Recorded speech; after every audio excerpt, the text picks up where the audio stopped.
In this video, I'm going to show you how to clear cache on Samsung phone. So the steps to clear cache on Samsung phone is similar, and there is no direct way to clear cache once and for all on all your Samsung devices. You need to do this on each of the application whose cache you want to clear. So in this video, I'll show you the steps to take to clear cache on each of the application you have installed on your Samsung device. So this works on all Samsung devices, including Samsung Galaxy A54, Samsung Galaxy A55, Samsung Galaxy X21, X22, X23 on all M Samsung devices. So just name the Samsung device you are using. You can actually use this video to clear the Samsung phone cache. Now the first thing you want to do when you want to clear cache on your Samsung device is go to the phone settings. So once you're on your phone settings, you just need to scroll down and tap apps.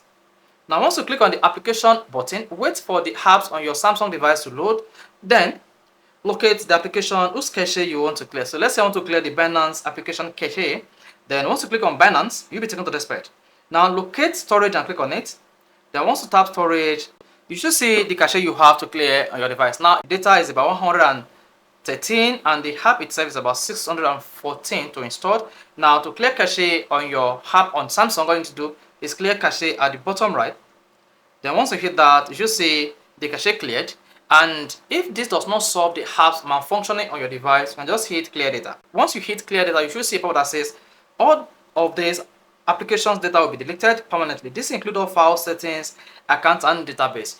Do not do this on some of the applications you've configured on your Samsung device. Otherwise, if you do, all the settings you've made, that is all your personal configuration on this particular application, would be deleted, and you will need to set up all this again. But if this is an application that only requires password to access, then you can go ahead now and hit the delete button. So in my own case, I'm going to clear the Binance application data completely, then hit the delete. And as you can see, both the cache and the data are gone. So you can repeat this on any application on your Samsung phone. So just look for any application on your Samsung phone, click on storage again, then look for clear cache, tap that, and there you go, the cache will be clear. So this is how to clear cache on your Samsung phone. So guys, if this video is helpful, you want to hit the like, and of course you want to subscribe to our YouTube channel for more quality videos just like this.